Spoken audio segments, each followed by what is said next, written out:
Hello दोस्तों, आप देख रहे हैं नॉलेज लाइव। मैं लेकर आया हूँ बिहार बोर्ड 10वीं परीक्षा के लिए नॉन हिंदी किसलय का वीवीआई ऑब्जेक्टिव नोट्स। दोस्तों, ये नॉन हिंदी बहुत ही इंपॉर्टेंट पूरे बुक से नोट्स है। इससे आप लोग याद करके जाइए और एग्जाम में पूरा लिख करके आइए। चलिए शुरू करते हैं। देखिए, सबसे पहले हम लोग यहाँ देखेंगे लोग पाठ का नाम, फिर है पाठ कौन सी विधा है, और है उसके रचनाकार और पाठ की प्रमुख बातें। ठीक है दोस्तों, तो चलिए हम चैप्टर वाइज एक एक शुरू करते हैं। पहला है तू जिंदा है तू जिंदा है तो कविता है, और इसके कवि है शंकर शैलेंद्र। इसमें प्रमुख बातें हैं कि तू जिंदा है कविता में गहरे जीवन, राग और उत्साह को प्रकट करती है। दूसरा है ईदगाह, कहानी है ईदगाह, है ना। ईदगाह क्या है? कहानी। और इसके लेखक है प्रेमचंद। और इसका मुख्य पात्र है हामिद, जो 4-5 साल का लड़का है। फिर है इसकी दादी का नाम है अमीना। हामिद 3 पैसे में मेले से चिमटा खरीदता है। दोस्तों आगे है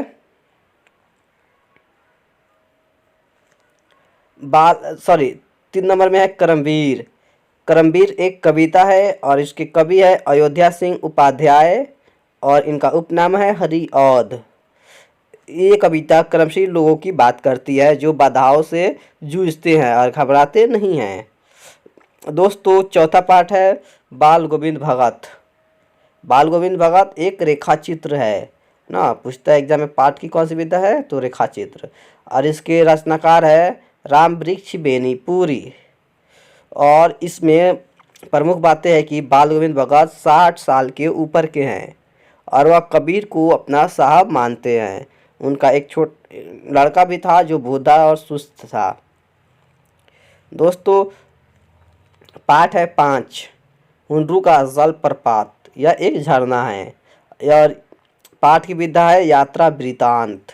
और इसके लेखक है कमता प्रसाद सिंह काम, यानी कमता प्रसाद सिंह का उपनाम है काम। कराइए इसमें आदिवासी संस्कृति का वर्णन किया गया है जो छोटे नागपुर के रहते हैं। इसमें झरना जो है वह 243 फीट ऊंचा है और यह रांची से 27 मील दूर है। दोस्तों पाठ है 6 बिहारी के दोहे। यह एक कविता है और इसके लेखक हैं कवि हैं बिहारी। फिर है यह रीतिकाल के श्रृंगारी कवि हैं और इनके कविता को गागर में सागर कहा जाता है। पाठ है 7 ठेस कहानी है और इसके लेखक है फरीश्वरनाथ रेणु। और यह मिथिलांचल की लोक संस्कृति की कहानी है जिसमें सिरचन मुख्य पात्र है, मानू दीदी है और लेखक है। इसी तरह से हमारा अगला पाठ है बच्चे की दुआ। बच्चे की दुआ एक प्रार्थना गीत है और इसके कवि है मोहम्मद इकबाल। इसमें दर्दमंद और वंचितों की हिफाजत का संकल्प लिया गया है और गलत रास्तों को छोड़ करके नेक रास्ते पर चलने की दुआ मांगी गई है। पाठ है 9 अशोक का शस्त्र त्याग। यह एक एकांकी है, यानी कि नाटक जो स्टेज पर खेला जाता है। और इसके लेखक है वंशीधर श्रीवास्तव। इसमें 3 दृश्य है। कह रहा है कि इस दृश्य में मगध और कलिंग के बीच युद्ध होता है और पद्मा कलिंग के महाराज की पुत्री है। पाठ है 10 ईर्ष्या तू न गई मेरे मन से। यह निबंध है और इस निबंध के रचनाकार है रामधारी सिंह दिनकर। दोस्तों इसमें वकील साहब इसके मुख्य पात्र है और ये बीमा एजेंट से ईर्ष्या करते हैं और ये कहानी हमें लेखक सुना रहा है। पाठ है 11 कबीर के पद। यह एक कविता है और इसे कबीर दास लिखे हैं, यानी कि उनका 2 दोहा हमारे पाठ में शामिल है।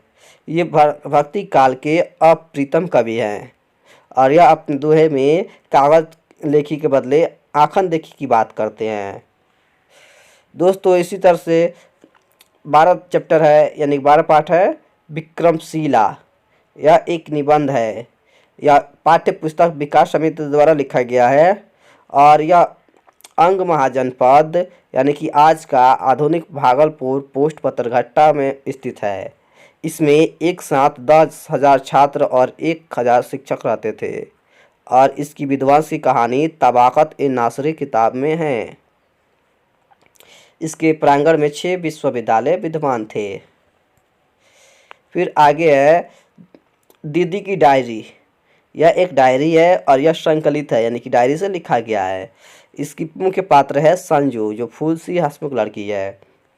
इसकी दीदी का है और लिखा है सत्य के प्रयोग। ये महात्मा गांधी का पुस्तक है जिससे संजू प्रेरणा लेती है।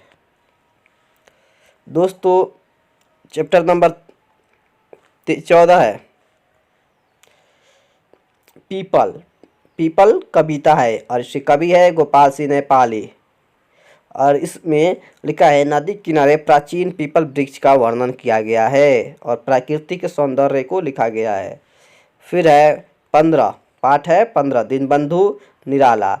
यह एक निबंध है और इसके लेखक है आचार्य शिवजन सहाय। कर है यह निबंध सूर्यकांत त्रिपाठी निराला की जीवनी पर लिखा गया है जो वेलूर मठ कलकत्ता से संबंधित है और इनके लिए मतवाला मंडल से शादी का प्रस्ताव भी आया था। फिर है पाठ नंबर 16 खेमा। खेमा एक कहानी है और ये भी संकलित है और खेमा इसका मुख्य पात्र है जो 8-9 साल का है। फिर है इसका मालिक जो है कसारा है और मास्टर साहब जो ये कहानी हमें सुना रहे हैं। और फिर है खेमा के होटल में जो पंखा लगा था वह लाल रंग का था। ये एग्जाम में पूछता है। पाठ 17 खुशबू रचते हैं हाथ। यह एक कविता है और इसके कवि है अरुण कमल। करे ये समाज के वंचित अगरबत्ती बनाने वाले लोगों की बात करते हैं जो गली कूचों में रहते हैं। इस तरह से पाठ है 18 हौसले की उड़ान।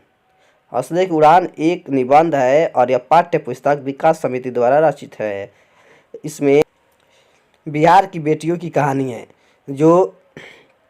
जिसमें रोहतास से गुड़िया, कैमूर से सोनी, मुंगेर से कदम और शिवहर से जैनब की कहानी को इसमें लिखा गया है और जैनब को ब्लू बेल्ट प्राप्त है स्काउट गाइड में जो कराटा सिखाती है। दोस्तों पाठ है 19 जननायक कर्पूरी ठाकुर। यह जीवनी है और इसके लिए भी जो रचनाकार है यानी पाठ्य पुस्तक विकास समिति द्वारा लिखा गया है। जननायक कर्पूरी ठाकुर बिहार के 2 बार मुख्यमंत्री और 1 बार उप मुख्यमंत्री बने थे।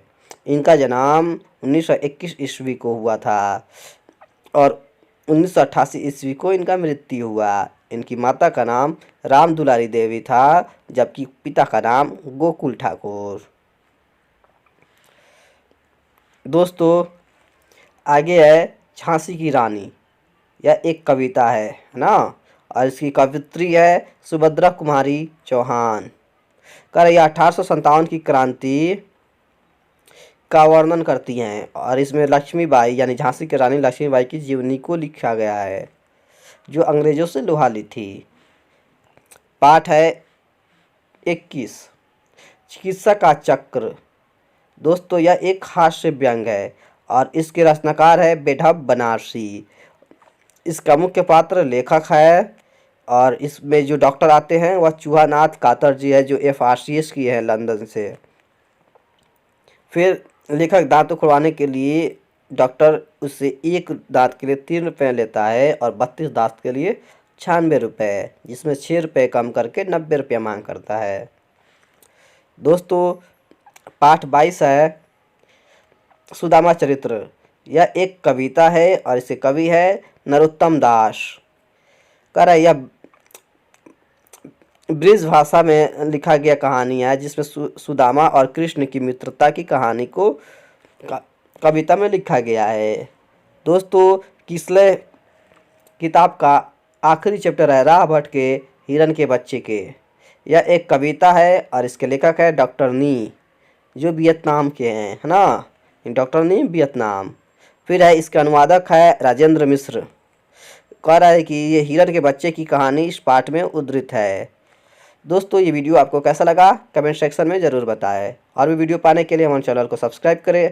तब तक के लिए शुक्रिया दोस्तों।